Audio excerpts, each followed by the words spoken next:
अस्सलाम वालेकुम नाज़रीन, प्रोग्राम इनसाइड द न्यूज़ के साथ मैं हूं आपका मेज़बान मोहम्मद अली। नाज़रीन, IMF के दर पर दस्तक दे दी गई, मामला तय पा गए, लेकिन जिन शराइत पर मामला तय पाए उनको अब तक अवाम के सामने पेश नहीं किया गया।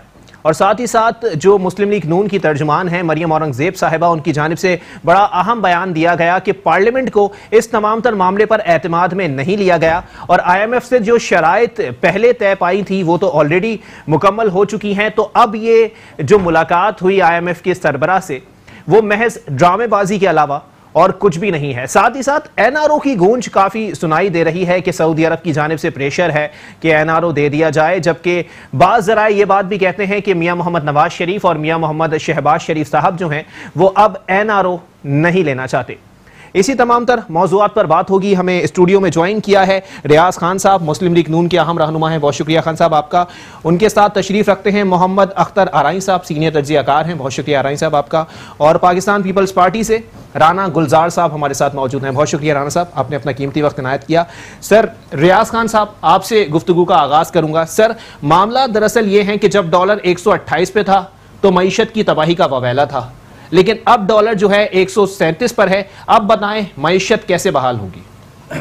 बिस्मिल्लाहिर्रहमानिर्रहीम, बहुत शुक्रिया अली साहब जी। बात यह है कि मईशत की तरफ तवज्जो अगर दी जाए तो वो बहाल होगी। इनकी तवज्जो टोटल जो है तहरीक इंसाफ की और उनके मिनिस्टरों की, वो एक दूसरे को हिज़्ब इख्तिलाफ वालों को नीचे दिखाना, उनको चोर कहना और सिर्फ बाहर के लिए भागना, जाके दौरे करना, जबकि इन्होंने ये कहा था कि हम 6 माह तक कोई भी मिनिस्टर तक नहीं जाएगा। मेरा ख्याल है वज़ीर आज़म साहब के तकरीबन 20 दौरे हो चुके हैं मुल्क से बाहर। मईशत की तरफ तवज्जो दी नहीं गई। आज तक मईशत के ऊपर कहाँ बात हुई, कौन आया, कौन बैठा है इनके साथ, बिजनेसमैनों के साथ, मईशत पे किसने बात की? तो मईशत उस सूरत में होगी जब आप तवज्जो देंगे, जैसे पिछली हुकूमतों ने दिया, वो मईशत के ऊपर तवज्जो दी। आपने देखा मईशत के मामलात में कितना पाकिस्तान ने तरक्की की और बल्कि मुख्तलिफ तंजीमों ने मुख्तलिफ ने पाकिस्तान की मईशत को बहुत अच्छा तस्वर किया और आइंदा होने वाले का असर भी पड़ेगा। लेकिन सर, ये लोग कहते हैं कि महंगाई जो है वो आपके दौर में रोक के रखी गई और उसके बाद अगली हुकूमत के लिए छोड़ दी गई।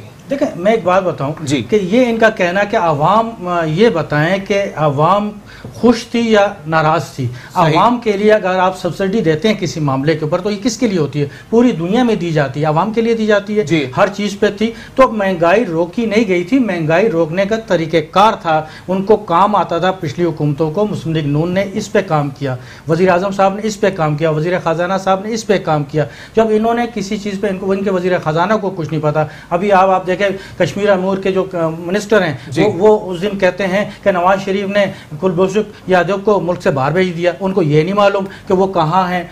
वो एक लाइव प्रोग्राम में टीम का मसला है ना, खान साहब का तो मसला नहीं है, क्योंकि टीम गलत है, उनकी टीम उनको गलत गाइड कर रही है। टीम को किसने चुना? खान साहब ने चुना। जब खान साहब को इल्म था कि मेरे साथ, और खान साहब को किसने चुना?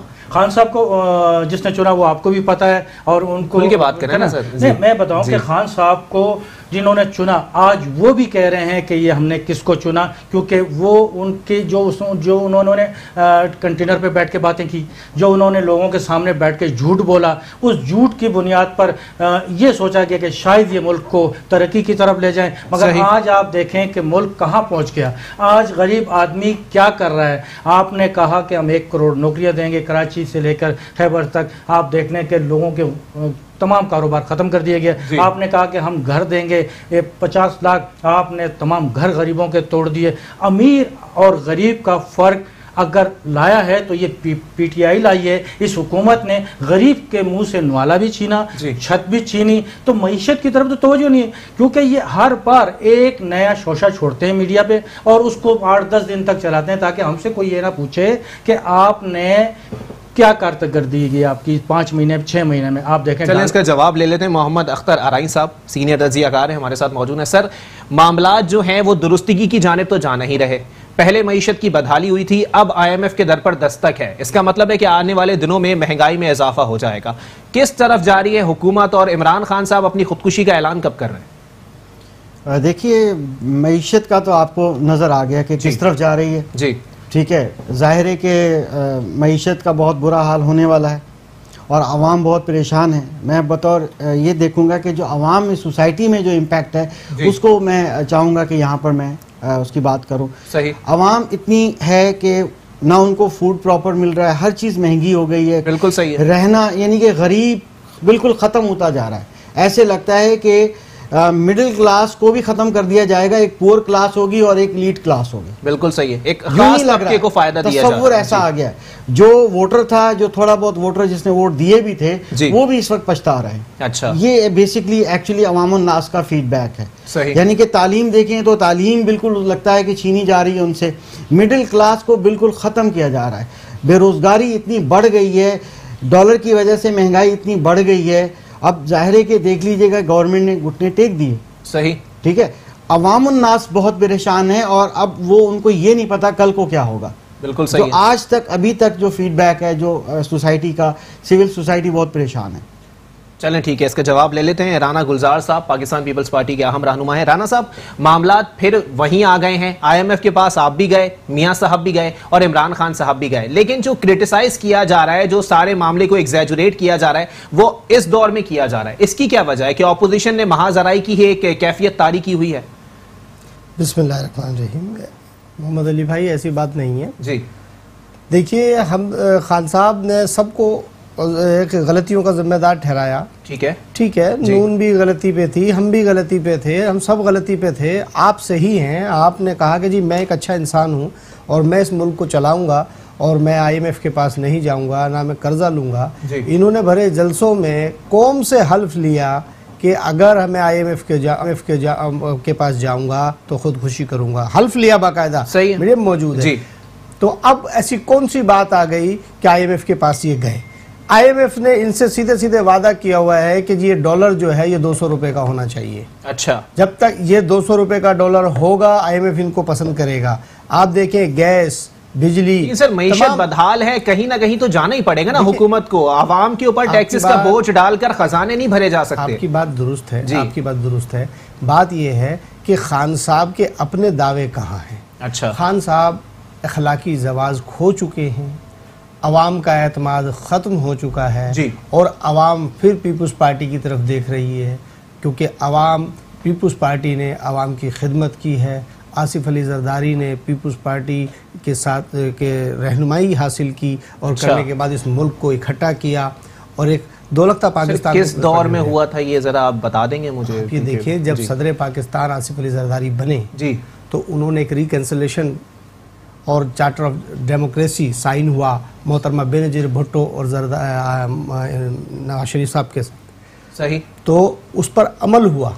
अच्छा। और उस पर अमल का नतीजा ये हुआ कि मुल्क फिर तरक्की की राह पर गामजन हुआ। मुकमुका हुआ ना, NRO कह लें आप उसको। NRO नहीं कहा, देखिए इसको मुकमुका आप नहीं कह सकते। बात ये है कि खुद भी खाओ हमें भी खाने दो की पॉलिसी ये हमेशा से रही है सर, ये मफाहिमत नहीं कह सकते आप। देखिए, मैं आपसे फिर कहूँगा, हम आज भी आपके तवज्जुह से कहते हैं कि इमरान खान साहब आइए एक डेमोक्रेसी पेपर साइन करें, चार्टर ऑफ डेमोक्रेसी, जिसमें शहबाज शरीफ को भी ऑन बोर्ड लें। अच्छा। चेयरमैन बिलावल भुट्टो जरदारी को भी ऑन बोर्ड लें। सही। आप आएँ, आप साइन करें, काम करें। इन्होंने महाजराई की कैफियत पैदा कर दी है। अच्छा। देखिए, महाजराई से हुकूमतें नहीं चलती, हुकूमतें हमेशा पॉलिसी से चलती हैं, अमन से चलती हैं। इन्होंने अपने आप को इतना ईमानदार साबित कर दिया जी कि जो है नहीं। अब इनको साबित करना मुश्किल हो रहा है कि हम ईमानदार कैसे साबित हों। अच्छा। क्योंकि इसलिए कि जो लोग पीपल्स पार्टी या मुस्लिम लीग से रिजेक्ट करदा लोग थे, वो लोग तो इनके बाद हुकूमत चला रहे हैं, तो खान साहब तो हुकूमत नहीं चला रहे। चलें इसका जवाब ले लेते हैं। रियाज खान साहब, रिजेक्टेड लोगों के ऊपर ये हुकूमत खड़ी हुई है और हर किसी को आके ईमानदारी साबित करनी पड़ती है। आप लोगों ने ईमानदारी साबित की थी अपनी? देखिए जी, मैं आपको बताऊं, जब 2013 में जी मुस्लिम लीग नून को हुकूमत मिली, अच्छा, सब जानते हैं कि क्राइसिस कितने थे जी। एनर्जी क्राइसिस सबसे बड़ा चैलेंज था। सही। फिर सबसे बड़ा चैलेंज दहशतगर्दी था। अच्छा। कराची, वजीरिस्तान, बलूचिस्तान, हर जगह एक ये चैलेंज था। फिर क्या मईशत बहुत बेहतर हालात में थी? नहीं, मगर उस सब पर आकर कंट्रोल किया। कराची में अमन हुआ, वजीरिस्तान से में भी अमन हुआ। सर वो तो फौज ने किया ना, ये इसमें हुकूमत का क्या लेना देना? कोई भी सियासतदान को ये वर्दी पहनने का हक नहीं है ना जी। वो उसके लिए एक लीडर का होना भी जरूरी है ना। अच्छा। कि नहीं, जो इस तरफ सोचे, वरना रेंजर पहले से भी कराची में मौजूद थी, तकरीबन 40 साल हो गए। ठीक है, तो अगर इसको अख्तियारात भी तो दिए जाते हैं ना, इख्तियारात की लड़ाई हमारी। सर लोग तो ये भी कहते हैं इख्तियारात दिए गए लगाम डालने के लिए। नहीं, देखिए, अच्छा, किसको लगाम डाले? अमन को, नहीं, दहशतगर्दों को लगाम डाली गई। कराची में दहशतगर्दी ख़त्म नहीं हुई क्या? आज हम ये नहीं कह सकते कि कराची में, क्या हम बलूचिस्तान में दहशतगर्दी नहीं? अच्छा, फिर एनर्जी क्राइसिस था जी, ठीक है, उस पर कंट्रोल हुआ। आज आप देखें, अगर मैं कहता हूं कि 100% नहीं हुआ तो 80% हुआ। ये चैलेंजेस हर हुकूमत लेकिन सर वही वाले मामला आ जाते हैं ना, कल तक सड़कों पे घसीटने की बातें की जा रही थी, आज भाई भाई हो गए।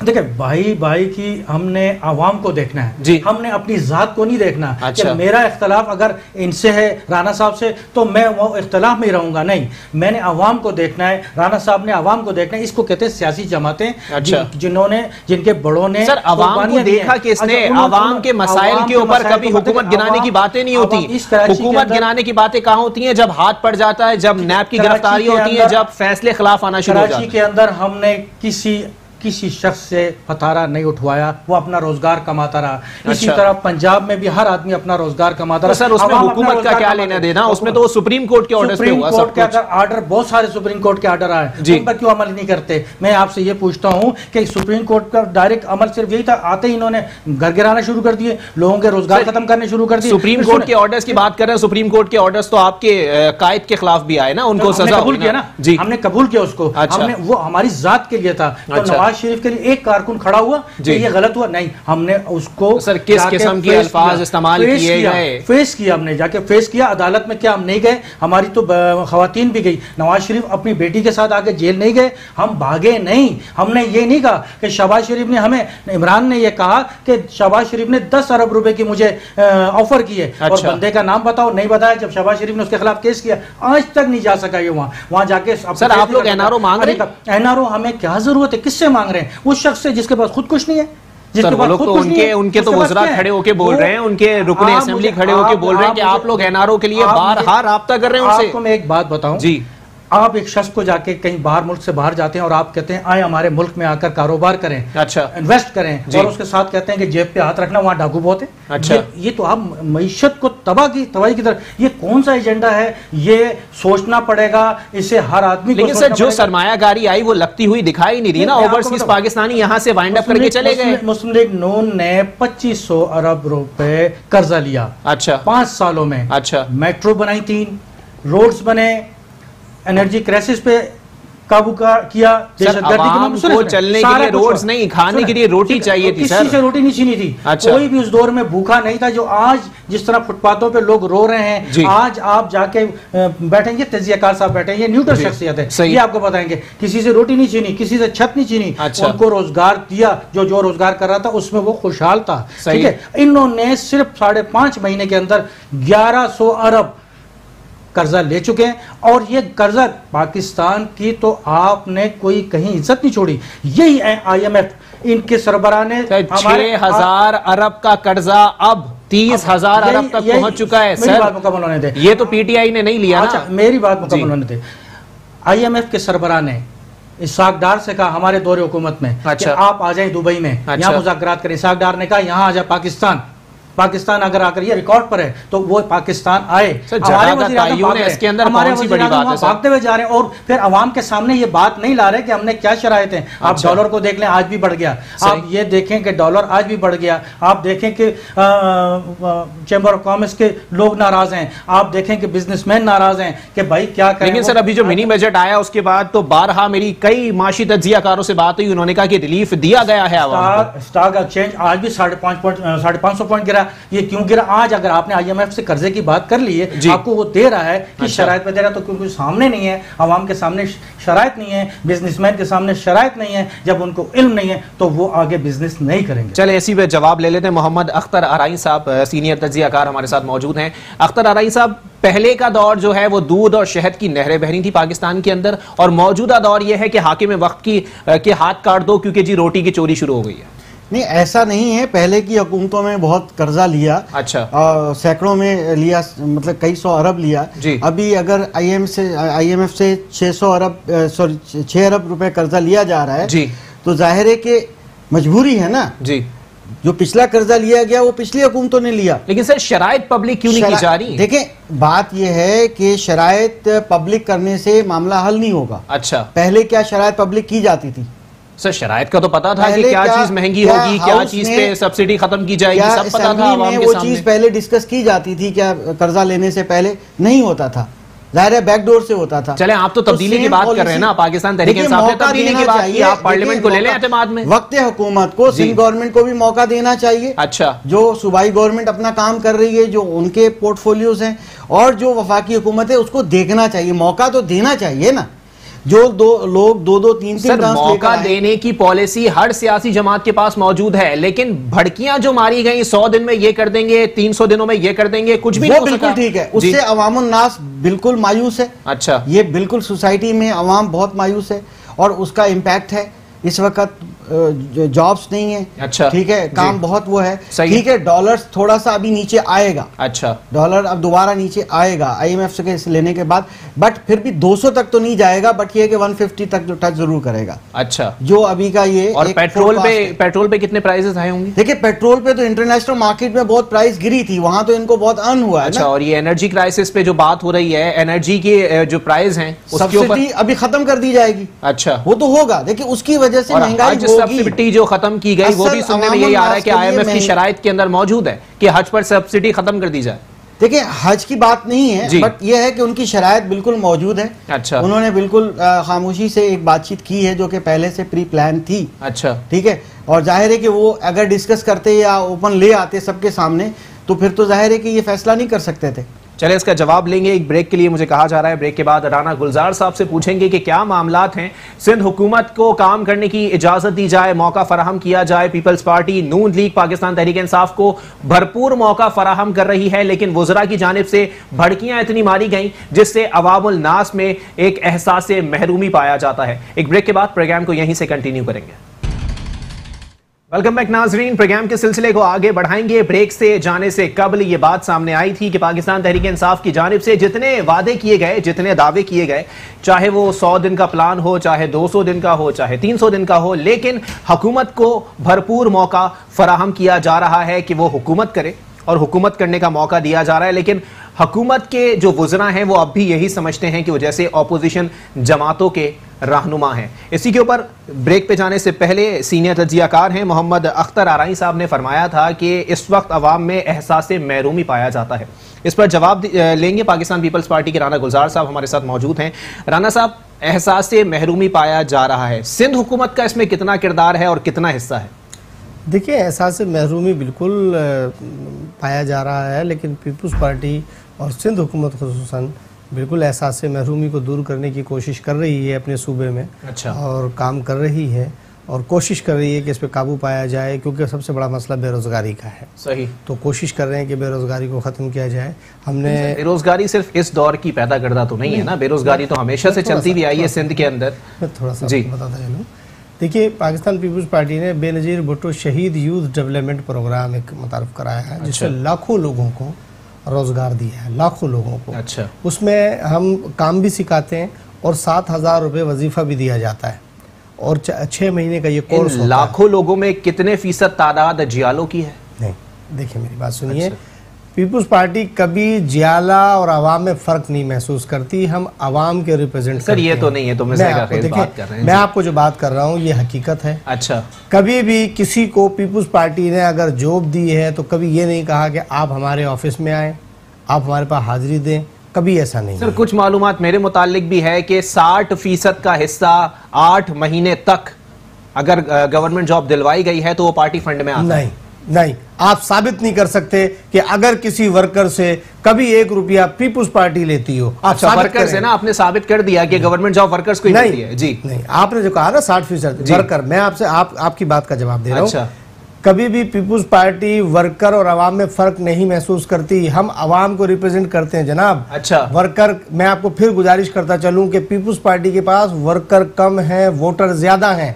अच्छा, वर्कर की तादाद कम है और वोटर ज्यादा है। पीपल्स पार्टी के पास नजरियाती वोट है, तो हम कभी भी ऐसा नहीं करते कि ये हमारा वर्कर। पीपल्स पार्टी को नजरियात पे ही तो वोट पड़ता है, कारकर्दगी पे तो नहीं पड़ता। नहीं, कारकर्दगी बिल्कुल पीपल्स पार्टी की कारकर्दगी है। क्या बात कर रहे हैं? कायदे आजम के बाद पाकिस्तान पीपल्स पार्टी ने ही इस मुल्क की खिदमत की है सबसे ज्यादा। अच्छा, साबित जनाब, स्टील मिल पाकिस्तान पीपुल्स पार्टी ने बनाया, एटमी कुव्वत पाकिस्तान पीपुल्स पार्टी ने बनाया। कहां से बनाया सर? अब्दुल कदीर खान साहब का अगर कारनामा है और वो अगर सियासतदान अपने कंधों पे लेना चाहते हैं तो गलत बात है। अब्दुल कदीर खान को भी भुट्टो साहब लाए। अच्छा जी जनाब, आप इसकी स्टडी कीजिए। अब्दुल कदीर खान को भुट्टो साहब लेकर आए, वो लेकर तो आए, लेकिन कारनामा भुट्टो साहब का नहीं हुआ ना। अगर मैं किसी बंदे को लेकर आया हूं एम्प्लॉय के तौर पे और उसने अच्छा काम कर दिया तो मैं अपने कंधों पे ले लूं? नहीं, ऐसी बात नहीं है।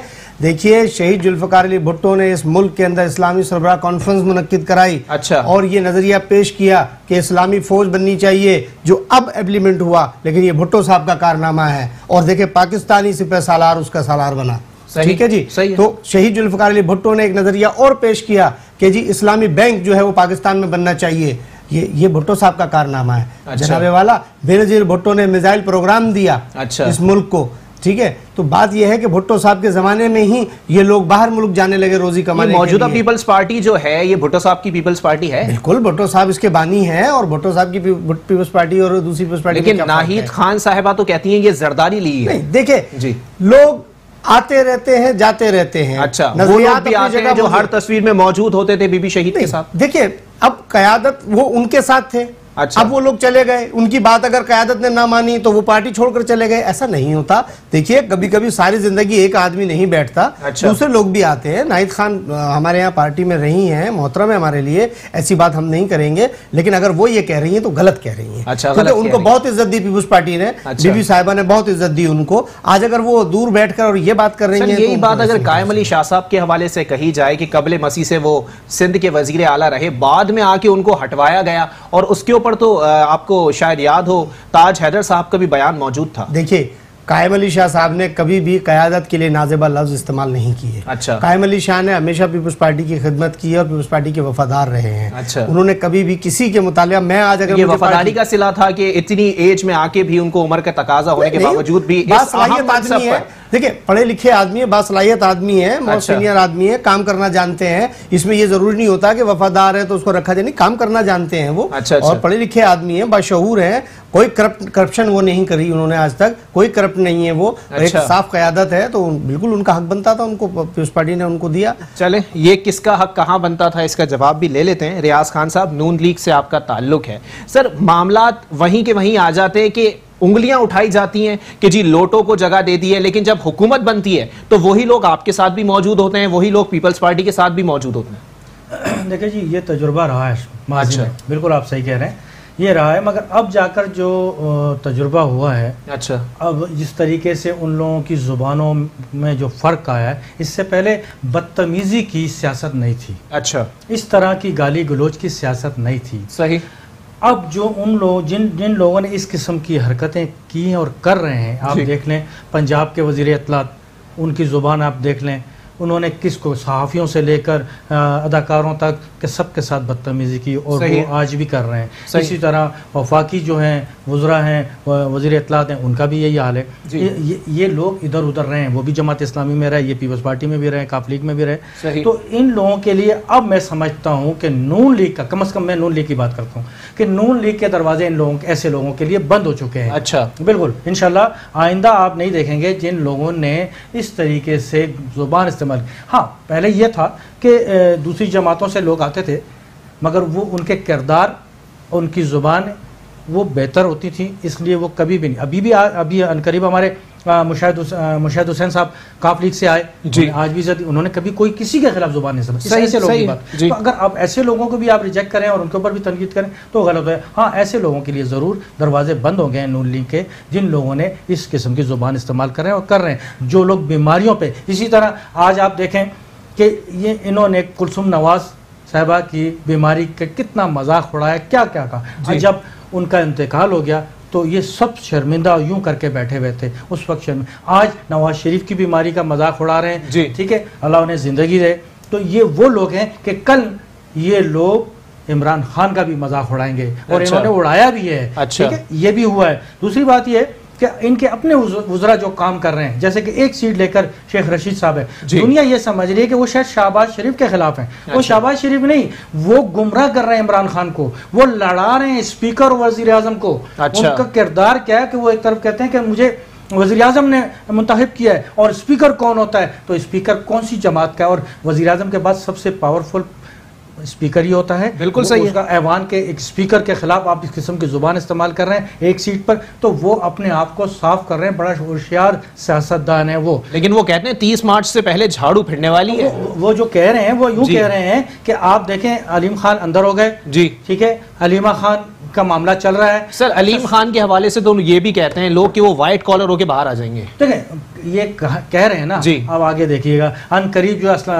परवेज खटक साहब के, मैं आपसे यही तो कह रहा हूं कि जो ये जो तंजीम इन्होंने वुज़रा की फौज लाए हैं साथ, ये सारे नैबज़दा हैं। लेकिन अलीम खान साहब खड़े होके बोलते हैं कि अगर मुझ पे कुछ है तो आप लोग साबित कर दें, मैं तो अपोजिशन में भी रहा, मैं तो वजारत में भी रहा, लेकिन आप लोग कुछ साबित नहीं कर पाएंगे। नहीं तो मैं ये कहता हूं कि उनकी गिरफ्तारी के ऊपर हमें भी एतराज था कि इस तरीके से गिरफ्तारी नहीं होनी चाहिए। अच्छा। मगर साबित करना तो अब उन्हीं का काम है ना, जिन्होंने अंदर करवाया। बिल्कुल सही है ना, जिन्होंने अंदर करवाया, जिन्होंने अंदर किया बंद किया, उन पे नहीं, जिन्होंने उनको बंद करवाया। क्योंकि डिस्टर्ब पंजाब की हुकूमत के अलीम खान वजीर आला हैं या वो गुलजार साहब वजीर आला हैं, ये आपस का झगड़ा उन्होंने वहां ले गए। अब अनकरीब परवेज खटक साहब हैं, वजीर आला खैबर पख्तूनख्वा भी यही हैं, उनके गवर्नर मिनिस्टर भी हैं, इनका भी फैसला महफूज हो गया है, बाबर अवान साहब का भी, ठीक है, अब आजम स्वाति साहब का भी ये हाल है। तो ये फौज जब इस्तीफा दे दिया ना, अब तो उन्होंने अपने आप को एहतिसाब के लिए पेश कर दिया। कारनामा नहीं है, ये शर्म की बात है, जिसे ये अपने लिए इज्जत की बात कह रहे हैं। सर असर और रसूख इस्तेमाल नहीं करना चाह रहे थे। वो बात है कि आपके वो वुज़रा इस्तीफे दे रहे हैं कि आपने जिनको साफ सुथरा पाकिस्तान, एक नए पाकिस्तान का नारा लगाते हुए लेके तो वो मिनिस्टर हैं, ये वही मिनिस्टर जिसे आप कहते थे कि मैं ऐसी क्लीन और वाइट ऐसे। सर असर और रसूख इस्तेमाल नहीं करना चाह रहे थे ना सर, अगर वजारत में होते और फिर बहुत सारे लोग उन पे हाथ डालते हुए डरते। उन्होंने तो कहा था कि भाई कोई भी करप्ट आदमी मेरी काबीना में नहीं होगा, तो ये जो इस्तीफे दे रहे हैं तो इनके लिए शर्म की बात है, ये मुंह छुपा रहे हैं, हंस रहे हैं अंदर से अपने आप पर कि हमने ये क्या कहा। चलें इसका जवाब ले लेते हैं। मोहम्मद अख्तर आराई साहब हमारे साथ मौजूद हैं। सर एहतिसाब अगर हो रहा है तो इस्तीफा भी दिया जा रहा है कि एहतिसाब अगर आपने करना है तो आप लोग खुल के कर लें, हम लोग असर और रसूख इस्तेमाल नहीं करेंगे। ये मामला बाबर अवान साहब के मामले में भी देखने में आया, इसके अलावा आजम खान सवाती साहब के और अब अलीम खान साहब के। मामला क्या वाकई ऐसा है या फिर ये शर्म का मकाम है? देखिए मैं इस मौजू पे बात नहीं करना चाहूँगा, ये तो क्योंकि मुताल्लिक जैसे पहले बात की जा रही है, मैं आप अपना कमेंट दे देना, आप अपना तजिया बताएं। की बात करूंगा, मैं ये बात करूंगा कि मुतबादल नहीं दिया जा रहा, अच्छा ठीक है, और जॉब्स नहीं है, रोटी नहीं है, मकान नहीं है, सही है, हेल्थ का हाल बहुत बुरा है, सही है, तालीम का हाल बहुत बुरा किया जा रहा है, स्कूल गिराए जा रहे हैं, स्कूल खत्म किए जा रहे हैं। सही कैसे? बात यह है कि जब तक ये तो हम लोग कब से यही डिस्कस कर रहे हैं कि भाई सब कुछ गिराया जा रहा है, सब कुछ खराब हो रहा है, जो खराब हो रहा है उसको सही कैसे किया जाए? अवामुन नास बेसिकली ये देखना चाहती है कि हमें तो जीना है, अच्छा हमें जिंदगी के लिए जो भी हुकूमत इस वक्त है अगर उसको मौका मिलता है, अगर वो किसी दूसरे अंदाज में काम कर रही है तो कम से कम हमें बुनियादी चीजें तो दे, अच्छा हमें सर छुपाने की जगह तो दे। लेकिन खान साहब तो कह रहे हैं कि घबराना नहीं है, मैं सब कुछ दूंगा। बजाय जातियात की सियासत या एक दूसरे को ब्लेम गेम करने से बेहतर ये होगा कि कोई कंस्ट्रक्टिव तनकीद की जाए, अच्छा ऐसा काम किया जाए कि जब काम कोई करना, देखें एक आईटी का अभी जो रिसेंटली अपॉइंटमेंट्स हो रही है प्रेसिडेंट ऑफ पाकिस्तान, एक अच्छा काम है जी, तो उसकी तारीफ करनी चाहिए, सही है। मैं ये हमारा ये है कि जी हुकूमतों को काम, सिंध हुकूमत हो, पंजाब हुकूमत हो, उनको काम करने देना चाहिए। अवाम को चाहिए सर छुपाने की जगह उनको जॉब चाहिए, अच्छा अल्टरनेट, अगर कोई जॉब खत्म होती है तो उसको अल्टरनेट देना चाहिए, ठीक है, और अगर कोई उनका मकान गिराया जा रहा है तो उसको अल्टरनेट देना चाहिए, बेशक वो टेंट ही लगा के दे दें आर्जी तौर पे, मगर देना चाहिए। ये भी हुकूमत वक्त मेरे पास बहुत मुख्तसर रह गया। राना गुलजार साहब, मैं तालीम के सिलसिले में जरूर कहना चाहूंगा कि गवर्नमेंट स्कूलों को इम्प्रूव नहीं किया जा रहा, अच्छा गवर्नमेंट स्कूल्स को इम्प्रूव किया जाना चाहिए। प्राइवेट सेक्टर के खिलाफ डंडा क्यों? सही, प्राइवेट सेक्टर के उन जो जवाब ले लेता हूं ना राना गुलजार साहब से। राना गुलजार साहब बता दें साहब की बात जी, इस जवाब देता चलूं। पाकिस्तान पीपुल्स पार्टी 45,000 जॉब दे रही है सिंध में, अच्छा, और 45,000 जॉब ये जियालों को नहीं दी जा रही, आवाम को दी जा रही है, अच्छा, और किसके फोन पे दी जाएगी? नहीं, फोन पे नहीं दी जाएगी, बाकायदा अखबार में इश्तिहार होगा, इसकी एक कमेटी बनाई गई है। अच्छा, ये भी बता दीजिएगा कि इश्तिहार जो है वो फिल होने के बाद होगा या फिल होने से पहले होगा? नहीं, पहले इश्तिहार होगा, बाकायदा जमा होगा, एनटीएस होगा, अच्छा स्क्रूटनी होगी, उसके थ्रू जॉब दी जाएगी, ठीक है, कोई इसमें वो नहीं होगा। दूसरी बात रिहाइश की बात है तो पाकिस्तान पीपुल्स पार्टी ने 50,000 प्लॉट अवाम में तकसीम किए, अच्छा, सिंध बैंक के थ्रू, सही, फ्री ऑफ कास्ट, ठीक है, उनको प्लॉट दिए हैं रहने के लिए, वो जाके देख सकते हैं आप और वहाँ पे उनको इंफ्रास्ट्रक्चर मुकम्मल कर दिया है। अच्छा, ठीक है जी। तो पाकिस्तान पीपल्स पार्टी अपने हिस्से का काम कर रही है, ऐसी कोई बात नहीं है। और रही खान साहब की बात, ये छोटे ताजरों की जो दुकानें गिराई गई, इस पर पीपल्स पार्टी क्या कर रही है? इस देखिए, चीफ साहब के फैसले पर पीपल्स पार्टी रिव्यू में गई है, ठीक है, और जो सदर के अंदर दुकानें गिराई गई हैं उनको बाकायदा अल्टरनेट दिया जा रहा है। जिस कमेटी के अंदर मोहतरम जनाब सैयद वक़ार मेहदी साहब इसके मेंबर हैं, सैयद गनी साहब इसके मेंबर हैं, और इसके मुर्तज़ा वहाब साहब हमारे जो हैं इस कमेटी के मेंबर हैं, इनको अल्टरनेट दिया जा रहा है। और जो मज़ीद ये चीज़ें थी उस पर सिंध गवर्नमेंट का मौक़िफ़ है कि हम इसका हिस्सा नहीं बनेंगे, क्योंकि हम किसी का घर नहीं तोड़ने देंगे। लेकिन सर, अभी जो सिंध हुकूमत की जानिब से ही ये बयान सामने आया था, और सईद गनी साहब ने कहा था कि अगर 500 इमारतें गिराने की बात की जा रही है तो मैं इस्तीफ़ा दे दूंगा। उस पर पाकिस्तान तहरीक इंसाफ ने ऑर्डर रख दिया था कोर्ट का सामने और कहा था कि इसमें कहाँ लिखा है कि 500 इमारतें गिरा दो, आप चोरों को हीरो बना रहे हैं। देखिए, हम उसमें रिव्यू में गए हैं। अच्छा, उसके हम रिव्यू में गए फैसले में इस तोड़ फोड़, लेकिन फैसले में तो है ही नहीं ना कहीं कि 500 इमारतें गिरा दी जाए। नहीं, देखिए उनमें कहा गया है। अच्छा, कुछ इमारतें ऐसी जो इस पे तो मेयर कराची साहब भी सियासत चमकाने आ गए, सैयद गनी साहब ने बोलना शुरू कर दिया। मुशर्रफ के ज़माने में कुछ चीज़ ऐसी चीज़ें बनी हैं, मुशर्रफ के ज़माने में बनी हैं। अच्छा। लेकिन उन पर कोई नहीं जा रहा। हम तो आज भी आपके प्रोग्राम से चीफ जस्टिस साहब से अपील करते हैं कि वो इस शहर में इसके जो मास्टर प्लान को चेंज करें। अच्छा, हाँ, रिवाइज करें, और जो चीज़ें बनी हैं, जिस तरह से बनी गाला को आपने वो दिया है, रेगुलाइज दिया है, और जिस तरह ग्रैंड हयात को दिया है, तो मेहरबानी करें इन गरीबों के ऊपर भी आप जो है ना ये मेहरबानी करें, इनको रेगुलाइज जारी करें ताकि सरकार को पैसे मिले। इतनी महंगी ज़मीन 300 एकड़ का बनी गाला है, 800 रुपये गज से रेगुलाइज दे दिया। आप ये देखिए, कराची को जो है, कराची में 2000 रुपये, 5000 रुपये, 10,000 रुपये गज से रेगुलाइज दे रहे हैं। तो ये जुल्म नहीं है। हम चीफ जस्टिस साहब से अपील करते हैं इस पर कि वो यहाँ पर कराची के एक तो जो शहर का नक्शा है इसको रिवाइज करवाया जाए, और यहाँ पर जो भी है इनको रेगुलाइज का आर्डर दिया जाए ताकि इन गरीबों के घर बच सके। सर, गरीबों का बिल्कुल नहीं सुना जा रहा, यकीन कीजिएगा दादरसी नहीं है। स्टेक होल्डर को गवर्नमेंट को लेना चाहिए। मैं महकमा तालीम की बात करूंगा, एसोसिएशन, स्कूल्स ओनर्स मिलना चाहते हैं उनसे, वो टाइम नहीं दे रहे हमें। आपने जो बात कही, तो यहाँ पे कोई भी नहीं दे रहा सर। साइड एसोसिएशन में गैस बंद कर दी गई, वहां पे एमडी साहब ने बोल दिया टाइम नहीं है। बात यह है कि हम अर्ज ये करें कि अवाम बेचारी जो गरीब अवाम है उनके लिए कुछ न कुछ स्टेक होल्डर से बैठ के बात की जाए, थिंक टैंक से बैठ के बात की जाए, तो हो सकता है बेटर ऑप्शन हो जाए। लेकिन सर, जो करा जा रहा है वो सब आपके मफाद में ही तो किया जा रहा है ना। देखें, वो कह रहे हैं कि हम बिजनेस को बढ़ाएंगे, हम तालीम के मौके फराहम करेंगे, हम तो बिजनेस के मौके फराहम करेंगे। 100 दिन 200 दिन वाली बात आपने की, अभी तक उसके इतने असरात नजर नहीं आए। अच्छा, तो हमारी गुजारिश ये है कि अवाम, उस गरीब अवाम के लिए कुछ किया जाए और स्टेक होल्डर से पूछा जाए। अच्छा, उनसे पूछा जाए कि आप बताइए हमें, तो आप लोग स्कूल जो है वो कमर्शियलाइज करवा लेना सर। सर देखिए, उसका एक तरीकेकार है। टाउन प्लानिंग में खामियां मौजूद है। अच्छा, बिल्कुल सिरे से अगर आप देखें, एक कानून दूसरे कानून से क्लैश कर रहा है। मैं आपको एविडेंस देता हूं। एक कानून एक कहता है, दूसरा कानून दूसरा की बात करता है। चलें, इस पे सिंध हुकूमत से बात कर लेते हैं ना जी। राना गुलजार साहब, कमेंट करना चाहेंगे इनकी बात पे कि आप लोगों के कानून जो बनाए गए हैं उनमें तजाद पाया जाता है? नहीं, कानून में ऐसी बात नहीं है। अच्छा, जैसे अख्तर भाई कह रहे हैं कि मुलाकात करना चाहते हैं, तो बिल्कुल ये जब कहेंगे इनकी मुलाकात होगी, क्यों नहीं होगी। देखिए, मैं फिर वो गुजारिश करूंगा कि पीपुल्स पार्टी के दरवाजे आवाम के लिए खुले हुए हैं। अच्छा, आप आए, अपना मसला बयान करें, इंशाल्लाह आपके मसाइल हल होंगे। अब आप अगर मिसाल के तौर पर एक दफ़ा गए, और ऐसा भी होता है कि असेंबली में होते हैं, मुलाकात नहीं हो पाती, तो इसका मतलब ये नहीं होता कि हम आपसे नहीं मिले। वजीर हैं, बहुत सारे काम होते हैं, कभी इंटीरियर भी जा रहे हैं, असेंबली में होते हैं। अच्छा, बहुत सारी, आप आए, बिल्कुल जो आपके जायज मसाइल हैं इंशाल्लाह बैठे ही आपके लिए। आपने वोट दिया है, आपके मसाइल नहीं हल होंगे तो किसके होंगे? पीपुल्स पार्टी तो जनाब आप ही ने मुंतखब किया है ना, तो आप ही के काम नहीं होंगे तो फिर किसके होंगे? तो चलिए, तो आपके राय का जवाब ले लेते हैं इस वक्त रियाज खान साहब नून लीग से। सर बताइएगा कि वोट लिया जा रहा है और मसाइल जो हैं वो जूं के तू मौजूद हैं, मुसलसल मुतालिबात सामने आ रहे हैं कि ऐसा किया जाए, वैसा किया जाए, टाइम नहीं दिया जा रहा किसी की जानिब से। देखा जी, जहाँ अभी मैंने राइन साहब की बात सुनी जी, हमने तो उस वक्त भी पीटीआई को कुछ नहीं कहा और हमें उनको दावत दी कि आप अंदर आ जाएं। अच्छा। और असेंबली में आके बैठें, जब उन्होंने वहाँ कई दिनों के धरना लगाया इसी असेंबली को। सिर्फ एक मासूमाना सवाल ये है कि जो इमदाद ली जा रही है या IMF के दर पे जाया जा रहा है, उसमें पार्लियामेंट को एतमाद में क्यों नहीं लिया जा रहा? आप लोगों ने ऐसा क्या किया है? देखिए जी, पार्लियामेंट में एतमाद में हमारा कहने का मकसद ही यही है, इसीलिए तो ये लोग पार्लियामेंट से नाराज़ हैं कि हमसे पूछा ना जाए।